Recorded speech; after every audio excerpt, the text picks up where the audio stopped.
여러분 유시화 시인을 아십니까? 예. 이분이 쓴 하늘 호수로 떠난 여행이라는 책이 있습니다. 그분의 시는 분명히 탁월합니다. 이 시대에 아주 위대한 시인 중에 한 사람입니다. 그런데 좀 힌두교적 언어나 세계관의 색채가 좀 들어가 있지 않나 싶어요. 그것은 아마 인도를 자주 여행을 했지 않았나. 유시화 시인을 만나본 적은 없지만 그분의 책은 거의 다 싹 다 읽었습니다. 하늘 호수로 떠난 여행이라는 책에 보면 이런 내용이 소개됩니다. 자신이 북인도 바라나시의 한 여인숙에 머물고 있을 때 낮에는 이곳저곳을 구경하다가 저녁이 돌아오면 여인숙으로 돌아왔대요. 그러면 여인숙의 늙은 여인 할머니죠. 손님, 오늘은 뭘 배웠소?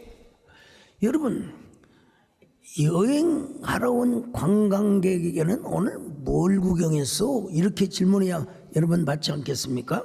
근데 아이고 오늘은 뭘 배웠어? 그래서 좀 이상하지만은 그래도 못 들은 척 할 수가 없어서 그냥 무심코 이렇게 대답했다. 인도가 무척 지저분하다는 것을 배웠습니다. 그러면 여인숙 주인은 신부로 말하는 그 아이한테 얘야, 손님이 인도가 무척 지저분하다는 걸 배웠다고 한다 라고 전달해. 그러면 아이고 우리나라 인도가 그렇게 지저분하다요. 이것도 이제 애가 맞장구를 쳤다는 겁니다. 다음 날도 나갔다 돌아오면 주인이 똑같이 묻는데요. 오늘은 뭘 배웠어? 유시화 시인이 대답을 합니다. 오늘은 인도에 거지가 많다는 것을 배웠습니다. 그 다음 날도 나갔습니다. 돌아오면 똑같은 질문이 반복을 해서 돌아옵니다. 오늘은 뭘 배웠어? 예, 오늘은 인도에 소들이 길거리에 엄청나게 돌아다니는 걸 배웠습니다. 여러분, 인도는 소를 신성시하는 나라거든요. 다음 날 여인숙에 돌아오니까 오늘은 뭘 배웠어? 유시화 시인은 이렇게 대답합니다. 오늘은 인도에서 쓸데없는 것을 묻는 사람이 많다는 것을 배웠습니다. 그러자 여주인 할머니는 정색하는, 도대체 누가 그런 쓸데없는 질문을 그렇게 했다요? 자기 들으라고 했는데 못 알아먹은 거예요. 그렇게 일주일을 여인숙 주인이 묻고 대답하자 여인숙으로 돌아가는 길에 자신도 모르게 오늘은 내가 뭘 배웠지? 스스로 자문자답을 하게 되더라는 거예요. 일주일이 지나갔어요.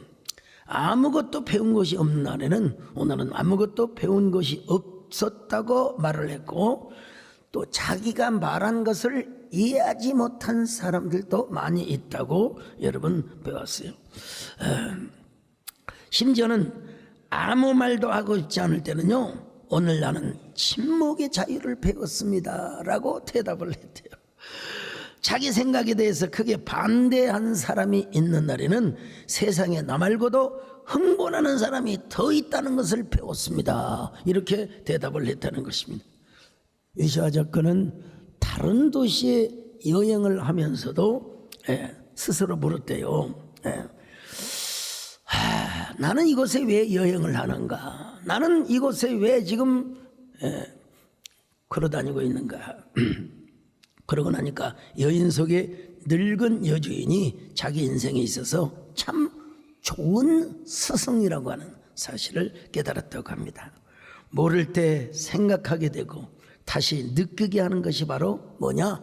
질문의 힘이다. 질문이. 우리 신앙생활에서도 질문이 참 중요합니다. 질문이란 사유하는 인간만이 할 수 있지요. 물론 그리스도인으로서 여러분 무슨 의심을 위한 질문, 회의적 질문을 하는 것은 절대로 아닙니다.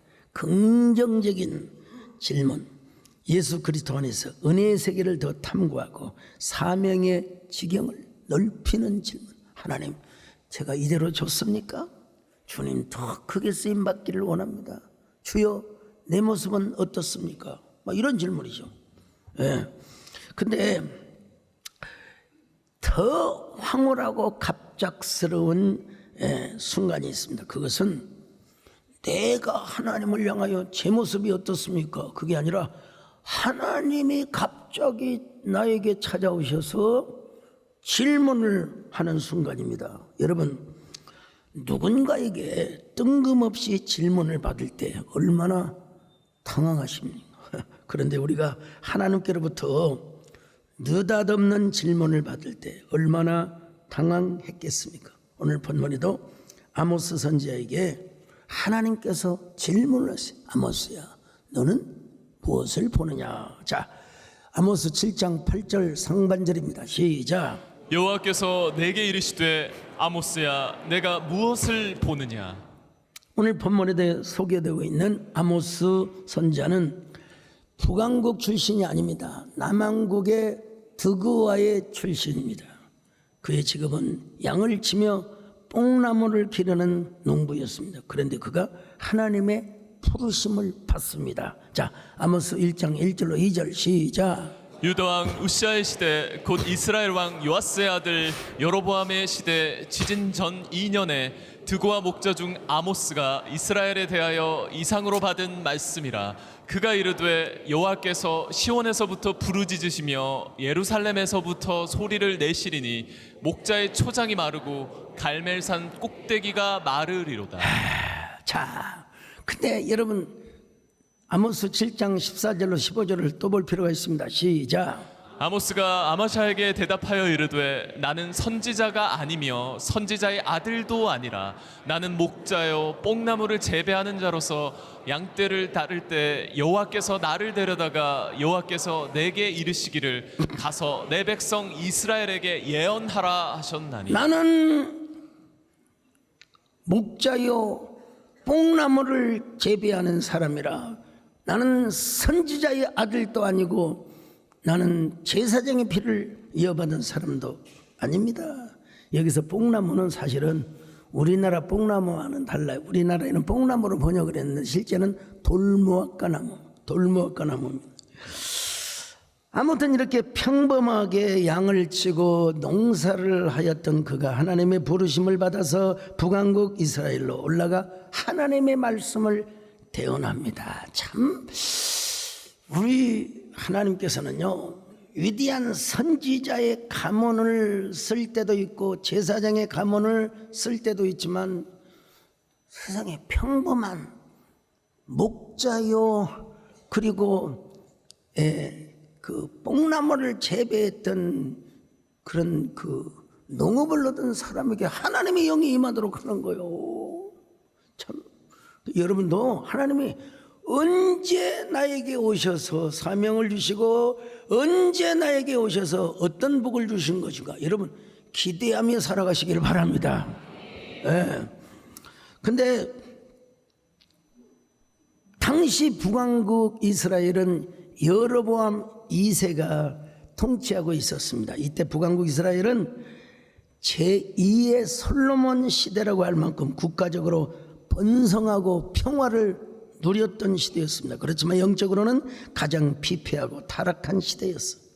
그 당시에 북왕국 이스라엘의 죄악상이 이렇게 소개되고 있습니다. 이게 참 읽기도 참 곤란한 말들이 있습니다만 아모스 2장 6절로 8절 시작. 여호와께서 이와 같이 말씀하시되 이스라엘의 서너 가지 죄로 말미암아 내가 그 벌을 돌이키지 아니하리니 이는 그들이 은을 받고 의인을 팔며 신 한 켤레를 받고 가난한 자를 팔며 힘 없는 자의 머리를 티끌먼지 속에 발로 밟고 연약한 자의 길을 굽게 하며 아버지와 아들이 한 젊은 여인에게 다녀서 내 거룩한 이름을 더럽히며 모든 제단 옆에서 전당 잡은 옷 위에 누우며 그들의 신전에서 벌금으로 얻은 포도주를 마심이니라. 대표적인 죄악상이 몇 가지 나오는데요. 그들은 사람을 사고 팔았어요. 세상에 신발 한 컬레를 사기 위해서 사람 한 명을 팔았어요. 막 그때도 아마 명품이 있었나 봐요. 제가 지금은 고인이 되셨습니다. 하여간 그분요, 참 보면 구두, 우리 구두 한 5만 원 10만 원 안 될까요? 그렇죠? 구두 한 컬레가 500만 원. 그래가지고 이 구두를 신발장에 그 구두를 비닐봉지에 넣고 식당에 들어가서 혹시나 누가 신고 갈까 싶어서. 아니 여러분, 그 구두를 신는다고 키가 커집니까? 누가 알아줍니까? 저는 단 한 번도 여자가 남자가 여러분 밑에 신발 본 적이 없습니다. 저는 참, 재판관은 뇌물을 받고 불법을 행하며 아버지와 아들이 같은 창기와 동침을 합니다. 특별히 8절 한번 볼까요? 2장 8절 시작. 모든 제단 옆에서 전당 잡은 옷 위에 누우며 그들의 신전에서 벌금으로 얻은 포도주를 마심이니라. 세상에, 여러분 이스라엘에서 겉옷은 여러분 그 추위를 이겨내는 하나의 상징적인 의복입니다. 그래서 전당포에다가 물건을 맡겨도 겉옷만큼은 저녁이 될 때면 일교차가 심하기 때문에 겉옷을 돌려주는 게 하나님의 뜻이었습니다.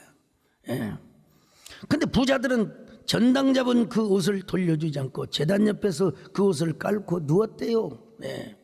근데 그 제단이 어디냐면 이방 신의 제단이었습니다. 여러분, 벌금으로 받은 와인을 마시고 그 푹신한 겉옷을 깔고서 침대 삼아 술에 취해서 잠을 자고 있다는 거예요. 참, 남자들 뿐입니까? 여자들도 마찬가지입니다. 자, 아모스 4장 1절 시작. 사마리아의 산에 있는 바산의 암소들아, 이 말을 들으라. 너희는 힘 없는 자를 학대하며 가난한 자를 압제하며 가장에게 이르기를 술을 가져다가 우리로 마시게 하라 하는도다. 여러분, 여기 사마리아에 있는 암소들아, 이거 암소를 말하는 게 아니에요. 이건 은유적인 표현입니다, 여러분. 남편의 부와 권력과 재력을 이용해서 온갖 사치와 방탕을 즐기며 사는 북이스라엘의 만화님들을 얘기하는 겁니다. 이런 시대적 부패와 죄악을 고발하기 위하여 하나님께서는 남유다 출신인 아모스를 불러서 북이스라엘에 가서 하나님의 심판을 외치도록 하셨습니다. 아모스는 패역한 북이스라엘에 대해서 하나님이 보여주신 5가지 환상을 기록합니다. 그 5가지 환상이 바로 7장과 그 다음에 8장에 나오는데요. 메뚜기 재앙, 불 재앙, 다림줄 재앙, 여름 과일 광주리 재앙, 성전 문지방이 부서지는 재앙. 이 5가지 환상 중에 3가지가 7장에 소개되고 있습니다. 자,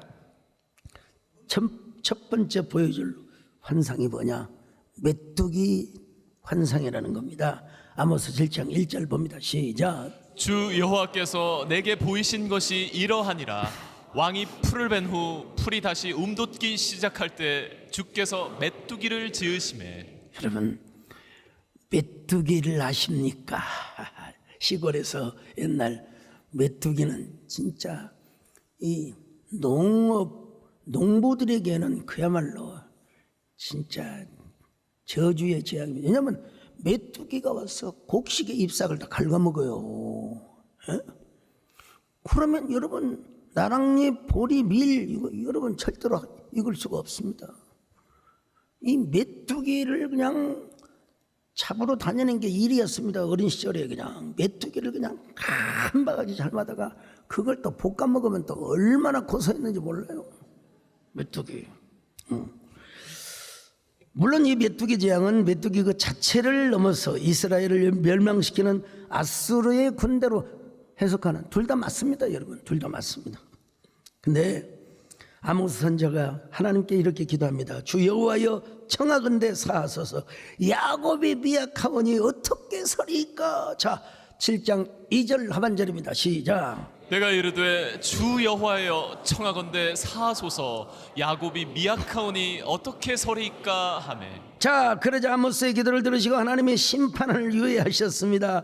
하나님이 잠시 뜻을 돌이키시고 북왕국 이스라엘에게 회개할 기회를 준 거예요. 여러분, 우리에게 회개할 기회를 준다는 게 얼마나 여러분 감사합니까? 자, 7장 3절입니다. 시작. 여호와께서 이에 대하여 뜻을 돌이키셨으므로 이것이 이루어지지 아니하리라 여호와께서 말씀하셨느니라.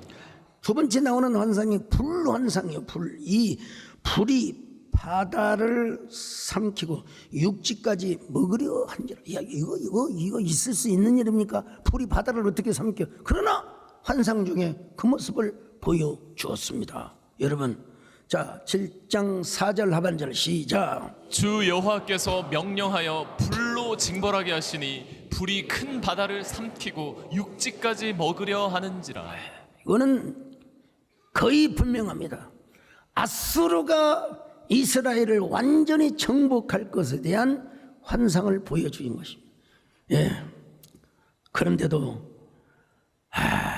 아모스가 하나님께 기도합니다. 이제 내가 주 여호와께 청하건대 그치소서 야곱이 미약하오니 어떻게 서리까. 자, 7장 5절입니다. 시작. 이에 내가 이르되 주 여호와여 청하건대 그치소서 야곱이 미약하오니 어떻게 서리이까 하며. 그러자 하나님께서 즉각적 심판을 유보하십니다. 여러분, 하나님께서 아모스 선지자의 기도를 들으셨다는 것은 아주 의미 있고 또 아주 괄목할 만한 사항이라고 할 수 있습니다. 여러분, 시편 119편 122절 맞을 겁니다. 시작. 주의 종을 보증하사 복을 얻게 하시고. 자, 여러분, 주의 종을 보증하사 복을 얻게 하시고, 예. 하나님께서 아모스를 보증하사 즉각적 심판을 늦춰주셨습니다.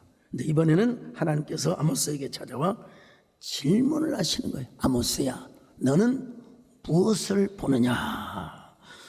아모스 7장 8절 같이 봅니다. 시작. 여호와께서 내게 이르시되 아모스야 내가 무엇을 보느냐. 아이고, 하나님, 다림줄이 보이네요. 자, 중반절입니다. 시작. 내가 대답하되 다림줄이니이다. 여러분, 다림줄이 무엇입니까? 저 보세요. 예.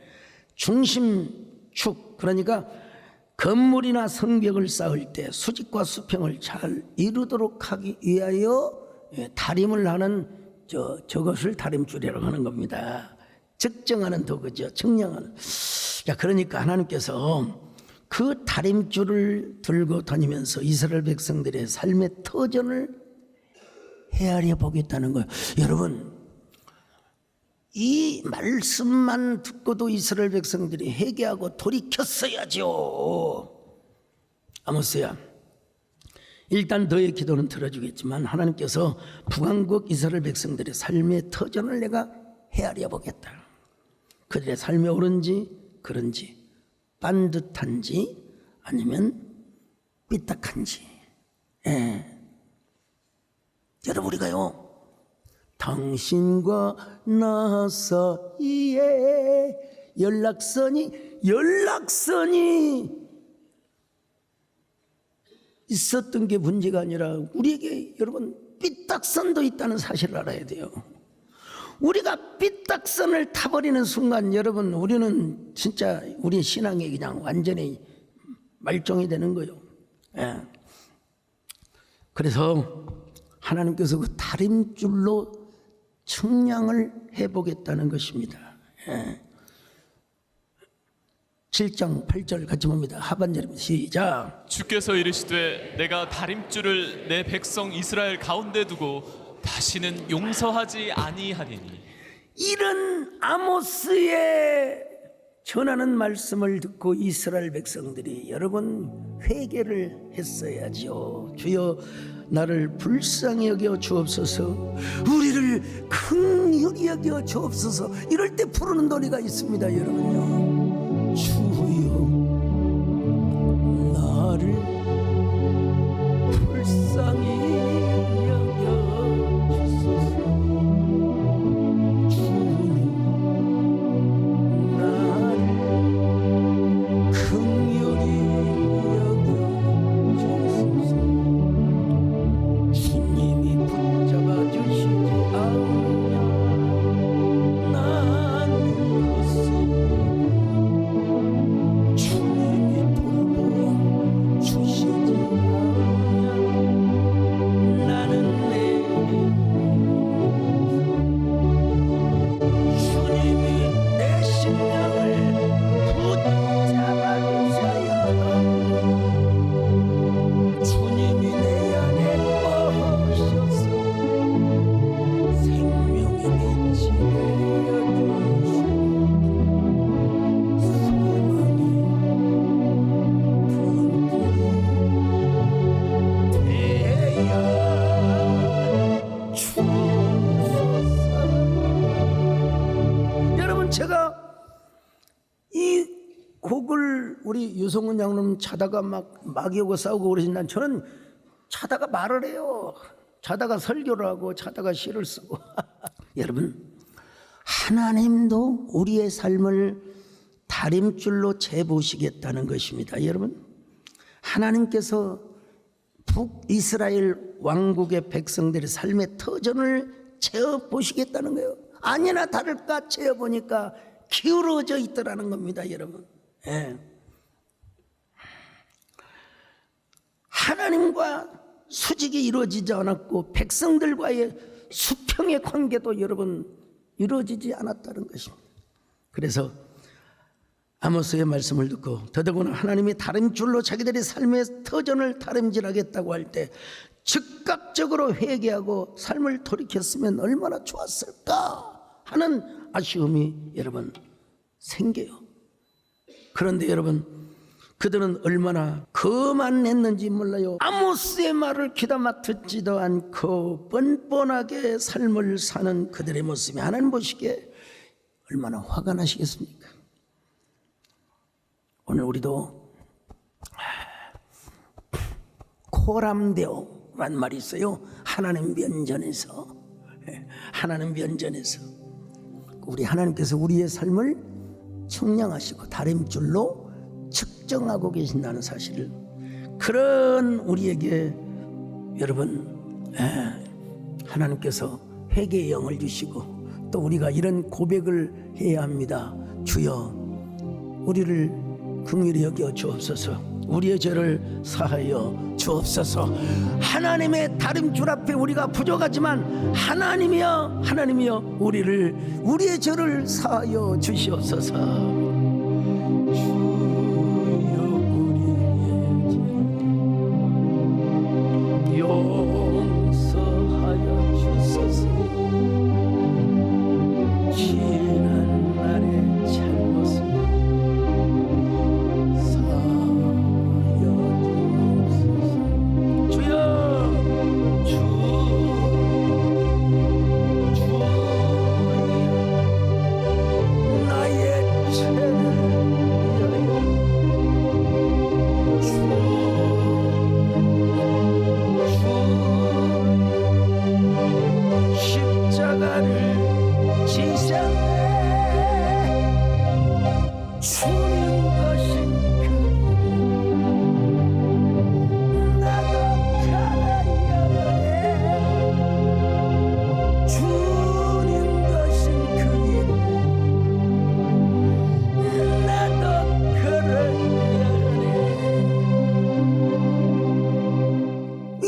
해야지요. 그런데 회개하지도 않고 아모스의 말을 들으려고 하지도 않았단 말입니다. 여러분, 하나님께서 뭐라고 말씀을 하십니까? 아모스 7장 8절로 9절 시작. 여호와께서 내게 이르시되 아모스야 내가 무엇을 보느냐? 내가 대답하되 다림줄이니이다.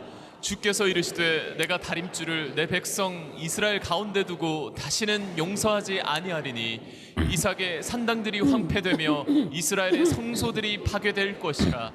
내가 일어나 칼로 여로보암의 집을 치리라 하시니라.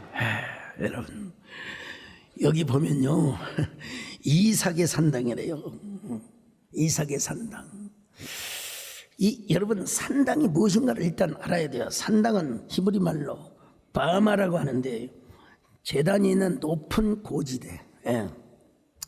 왜냐하면 고대 근동에서는 고산 숭배 사상이 있어. 고산 숭배 사상. 고산 지대를 누가 좋아하느냐? 여신들이 좋아한대요. 남신들은 능력이 많지만 오락부락하고 무뚝뚝하고 그런데 여러분 여자들은 좀 부드럽잖아요. 예, 조금. 그래서 이제 남신보다는 여신을 감동을 시켜서 여신이 남신을 쥐락펴락하는 이게 이제 고대 근동의 고산숭배 사상입니다. 여러분. 신화 속에 나오는 여신들은 산을 좋아했습니다. 높은 산을 좋아했대요. 그래서 사람들은 높은 산 위에 여신들에게 제사를 드리기 위해 산당을 지었습니다. 산이 없는 평지에는 탑을 높이 쌓아서 인공산을 만듭니다. 그리고 여러분 맨 위에 뭐가 있느냐? 바로 이시타르 여신을 섬기기 위한 제단이 있었다고 했지 않습니까? 자, 그래서 이 고산 숭배 사상이 이스라엘까지 왔어요. 이스라엘까지요. 네. 자, 해발 800m에서 1200m 사이에 그 산 꼭대기에다가 산당을 많이 만들어 놨어요. 벳산, 무깃도, 기브아, 사마리아, 실로, 베델, 아이, 세겜, 길갈, 라마, 기브온, 예루살렘, 헤브론, 부엘세바 다 여러분 고산지대가 있었어요. 그곳에 가서 여러분 물론 아브람과 이삭과 야곱도 그런 언덕에서 하나님께 경배했던 건 사실입니다. 그러나 다른 사람들은 이방신에게 제사하지만 아브람과 이삭과 야곱은 분명히 살아계신 하나님, 천지를 지으신 하나님을 향하여 제단을 쌓고 있었습니다. 하나님께서 그 제사를 받아주셨어요. 왜냐하면 그때는 성막이 없어요. 성전이 없어요. 이제 그래서 그때는 장소는 좀 비슷할지 모르지만 경배의 대상이 분명히 달랐거든요. 다른 사람들은 저 바알과 아세라, 몰렉, 그 다음에 또 여러 이방신들이 있잖아요. 또 크모스, 뭐 밀곰, 이게 다 구약성에 나오는 이방신들입니다. 이방신들에게 제사를 드리지만 아브라함과 이삭과 야곱은 분명히 여러분 하나님을 향하여 제사를 드렸습니다. 그러나 여러분 성막이 건축이 되고 성전이 건축된 다음에는 여러분 당연히 하나님의 성전으로 와야죠. 아무리 북왕국 이스라엘이 정치적으로 다르다 하더라도 여러분 다 아브라함의 후손이고 이삭의 후손이고 야곱의 후손이란 말이에요. 그래서 아브라함의 언약 그리고 또 여로보암 북왕국 이스라엘도 하나님이 나누어 주긴 나라요. 그러니까 하나님의 성전에 와서 예배를 드리고 제단을 쌓아야지. 왜 세상에 여로보암 2세 때는요 베델에다가 금송아지를 만들어 놓고 금송아지가 하나님이래요. 이런 세상에 지금도 베델에 가면 금송아지를 섬겼던 산당터가 보존이 되어 있습니다. 자, 산당 종교가 얼마나 매혹적이었냐면 이게 남한국까지 퍼져왔어요. 하나님, 그런데 여러분요 하나님을 그토록 잘 섬겼던 여호사밧 왕도 그리고 아사 왕도 하나님 보시기에 정직하게 행하였지만 여러분 이 산당을 회파하지 못했어요. 자, 열왕기상 15장 14절 시작. 다만 산당은 없애지 아니하니라. 그러나 아사의 마음이 일평생 여호와 앞에 온전하였으며.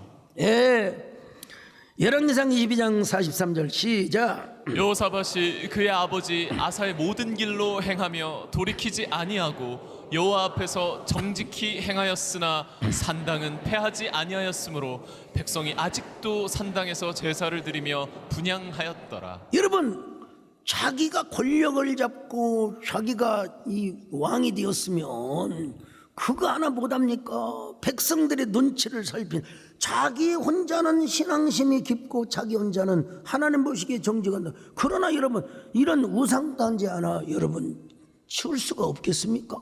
예? 아니, 뒷방으로 물러가지 않고 현직에 있는데 말이죠. 왜 산당 종교를 없애지 못했느냐? 여러분, 대중의 눈치를 보느라. 참, 거기 가면 여러분, 하나님의 성전에서는 경건하게 예배를 드리지만 저 산당에 가면 바알과 아세라의 이름으로 성창들과 아니면 모자라면 거기에 있는 여인들과 여러분 온갖 문란한 짓을 다 했어요. 그런데 이 산당의 이름을 이삭의 산당이라고 부릅니다. 여러분, 원래 이삭이 하나님께 제사를 드렸던 곳이기도 하겠죠. 그런데 하나님이 원하지 않는 우상숭배와 타락한 제사의 중심지로 바꿔, 그러면서 뭐라고 하느냐? 이곳은 이삭이 제단을 쌓았던 곳이다.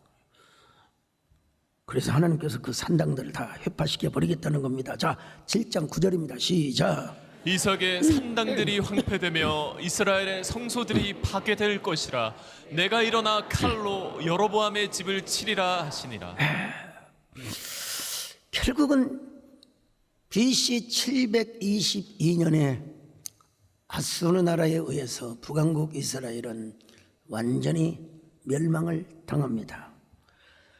남왕국의 드고아 사람, 그분이 무슨 학문이 대단하고 뭐 위대한 사상가도 아니어서 그냥 평범한 농부였는데 하나님의 영이 임해가지고 냅다 북왕국 이스라엘에 가서 회개하도록. 그런데 저런 무식한 놈이 어디가 절대로 듣지를 않았어요. 여러분, 여러분, 복을 받을 사람은 하나님의 말씀에 귀를 기울입니다. 성경을 봐도 마음에 쏙쏙 들어옵니다. 여러분요. 어떤 사람은 성경 보면 졸린대요. 물론 이제 레이기라든지 좀 넘어가야 할 곳이 있습니다. 여러분, 역대상 1장부터 계속 이름만 나와요. 무슨 뜻인지도 몰라. 그래도 읽어야 됩니다. 여러분, 그 족보가 사실이니까. 우리가 설교를 들 때도 이게 나에게 하나님이 하신 말씀이다 그래야죠. 이게 우리 남편이 와서 들어야 되는데 아무 개시 없는 집사가 들어요. 여러분, 그러지 말고 남편 전도하는 건 좋지만 지금 나에게 주어진 말씀이라, 그래야 아멘이 됩니다. 여러분요, 복 받을 사람은 하나님의 말씀이 내 귀에 쏙쏙 들어요. 그러나 망할 사람은 아무리 얘기를 해도 들어오지를 않습니다. 여러분, 이 무지함과 고집과 자기 신념이 합해지면 대책이 없는 사람이 됩니다. 그 사람의 본성은 참 착한데 왜 그렇게 고집스러운지 그런 사람을 가끔 봐요. 성품은, 타고난 성품은 참 착한데 왜 저렇게 고집스러울까? 그거는 자기 안에 고집이라고 하는 우상단지가 있어서 그리고 성단지가. 그러니까 우리가 하나님 앞에 정말 하나님 앞에서 중요한 게 뭔지 알았어요? 인테그리티. 하나님 앞에 정직성, 신실성입니다. 여러분, 이걸 인테그리티라고 하는데, 이 인테그리티라는 말이 라틴어의 인테그리타스에서 나왔습니다. 여러분, 이 말은 하나님 앞에서 완전함, 행위와 신앙이 일치된다는 의미를 갖고 있습니다. 이탈리아에서도 토기장이가 항아리를 가마에 구웠는데 온전하게 구워지면 겉과 속이 같아요. 그러면 그 항아리 밑에 인테그리타스라는 단어를 써놨대요. 그러나 살짝 금이 간 것은 인테그라타스를 쓸 수가 없어요. 유약을 발라서 그냥 대충 싸게 팔아먹었답니다. 여러분, 이건 남의 나라 이야기만 아닙니다. 세종대왕 때 고려 분청 사기가 전국적으로 확산이 되었답니다.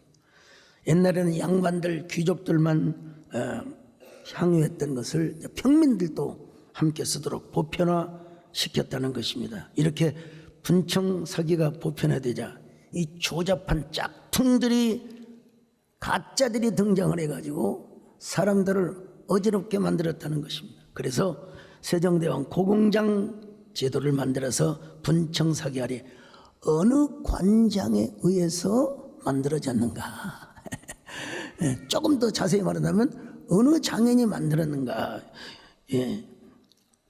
이런 조처를 취하고 나서부터 분청 사기는 문의와 재질 면에서 최고의 수준을 발휘했다고 합니다. 여러분, 지금도 그 명령을 내린 해가 1420년 그반에 발굴되는 분청 사기를 보면은 수준이 아주 월등하게 높다는 그 사실을 제가 봤습니다. 관장과 장인의 이름이 쓰여 있으면 자존심을 걸고 여러분 만들지 않겠습니까? 저기 가까운 어느 대학에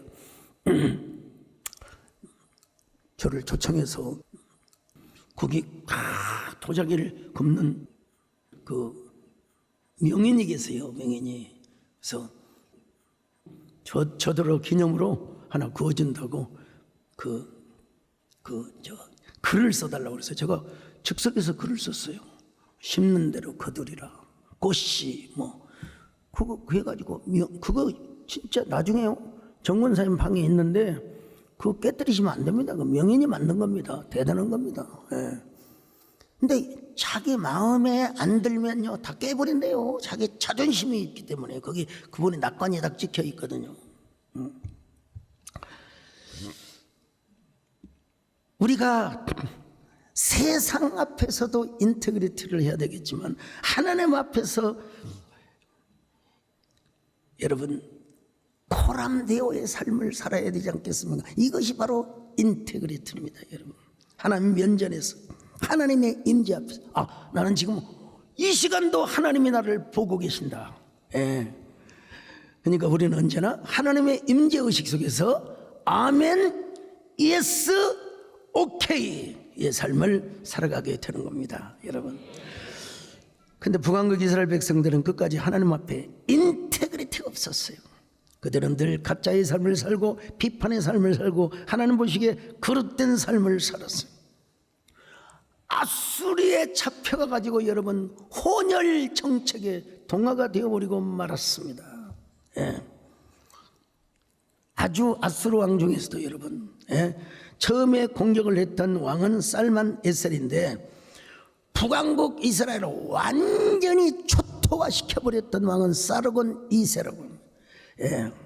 자, 17장 열왕기하 17장 6절 같이 봅니다. 시작. 호세아 제9년에 아수르 왕이 사마리아를 점령하고 이스라엘 사람을 사로잡아 아수르로 끌어다가 고산 강가에 있는 할라와 하볼과 메대 사람의 여러 고을에 두었더라. 아수리에 끌려가서 그들끼리만 살게 한 게 아니라 여러 잡족들하고 결혼하며 살도록 했다 이 말이, 이거는 진짜 하나님의 백성으로서의 수치입니다. 아니 아수르에 끌려간 사람뿐이겠습니까 여러분? 사마리아에 남아있는 사람들까지도. 자, 열왕기하 17장 24절 봅니다. 시작. 아수르 왕이 바벨론과 구다와 아와와 하맛과 스발와임에서 사람을 옮겨다가 이스라엘 자손을 대신하여 사마리아 여러 성읍에 두매 그들이 사마리아를 차지하고 그 여러 성읍에 거주하니라. 여러분, 당시로서 지금은 국제 결혼도 하고 다 그런 시대가 되었습니다. 당시로서 하나님의 언약 백성으로서 언약을 저버리고 하나님의 다른 줄을 무시하다 보니까 그들은 그렇게 되어버리고 만 것입니다. 사마리아에 대부분 돌아오지 못하고 어느 학자에 의하면은 하여간 에브라임 지파가 쫙 우즈베키스탄, 키르기스탄, 카자흐스탄 이런 쪽으로 흩어져서 살았다는 논문도 제가 본 적이 있습니다만은 오늘 우리는 어떤 사람인가요? 한번 생각해 봅시다. 하나님의 다림줄 앞에서 나는 똑바로 서 있는가? 또 부족하면 예수 그리스도의 보혈의 강물에서 내가 언제나 수영을 하고 헤엄을 치고 내가 살아가. 여러분, 다림줄을 연상하면서 겸손하고 회개하며 항상 나의 삶을 돌이키는 저와 여러분이 될 수 있기를 바랍니다. 다윗은 여러분 이런 고백을 했습니다. 다윗이가 얼마나 정직하고 훌륭한 왕인 줄 아세요? 자, 시편 139편 23절로 24절 시작. 하나님이여 나를 살피사 내 마음을 아시며 나를 시험하사 내 뜻을 아옵소서. 내게 무슨 악한 행위가 있나 보시고 나를 영원한 길로 인도하소서. 다윗이 얼마나 훌륭했냐면요, 후대의 모든 왕들의 롤모델이 되었어요. 롤모델. 자, 열왕기상 15장 11절 시작. 아사가 그의 조상 다윗같이 여호와 보시기에 정직하게 여러분, 다윗이 롤모델이요. 자, 역대하 17장 3절 시작. 여호와께서 여호사밧과 함께 하셨으니 이는 그가 그의 조상 다윗의 처음 길로 행하여 바알들에게 구하지 아니하고. 그 다음에 또 볼까요? 열왕기하 18장 3절 시작. 히스기야가 그의 조상 다윗의 모든 행위와 같이 여호와께서 보시기에 정직하게 행하여. 이런 다윗이가 이런 기도를 드렸다니까요. 하나님이여 나를 살펴서 내 마음을 아시며 나를 시험하사 내 뜻을 아옵소서. 내게 무슨 악한 행위가 있나 보시고 나를 영원한 생명의 길로 의의 길로 인도하여 주시옵소서. 우리 모두가 이 다윗과 같은 기도를 하면 얼마나 좋을까요? 우리 모두 그런 삶을 사십시다. 여러분, 하나님의 다림줄을 생각하면서 다윗과 같은 기도를 해야 됩니다. 하나님이여 나를 살펴 보옵소서. 내 마음을 시험하여 보옵소서. 행여라도 무슨 악한 행위가 있다면 저를 깨닫게 하시고 회개하시고 용서하게 하시고 저를 영원한 길로 인도하여 주옵소서. 우리 모두 이런 기도를 하시기를 주의 이름으로 축원합니다. 나의 모든 행실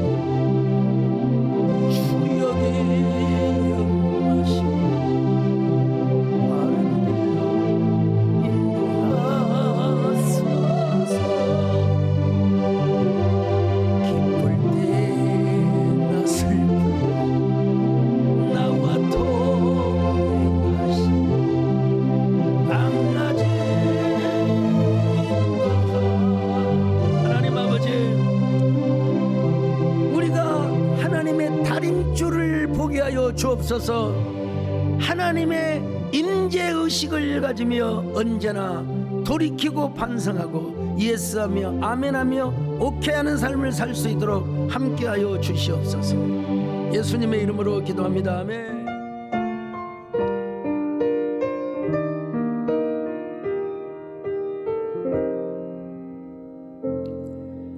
길고 어두운 터널을 지날 때 거친 풍랑이 휘몰아칠 때 모든 소망이 사라졌을 때 하나님의 손은 일하시네. 내가 힘들 때 손잡아 주시고 내가 슬플 때 위로해 주시며 내가 아플 때 치료해 주시네. 하나님의 손은 일하시네. 그 손이 나를 지켜주시네. 그 손이 나를 인도하시네. 그 손이 나를 도와주시네. 하나님의 손은 쉼이 없네. 그 손에 붙잡힘이 은혜라. 그 손에 이끌림이 은혜라. 그 손에 세워짐이 은혜라. 하나님의 손은 쉼이 없네. 내가 힘들 때 손잡아 주시고, 내가 슬플 때 위로해 주시며, 내가 아플 때 치료해 주시네. 하나님의 손은 일하시네. 그 손이 나를 만져주시네. 그 손이 나를 안아주시네. 그 손이 나를 보호하시네. 하나님의 손은 쉼이 없네. 그 손에 치유됨이 은혜라. 그 손에 회복됨이 은혜라. 그 손에 살아남이 은혜라. 하나님의 손은 쉼이 없네. 그 손에 치유됨이 은혜라. 그 손에 회복됨이 은혜라. 그 손에 살아남이 은혜라. 하나님의 손은 쉼이 없네. 하나님의 손은 일하시네. 하나님의 손은 쉼이 없네.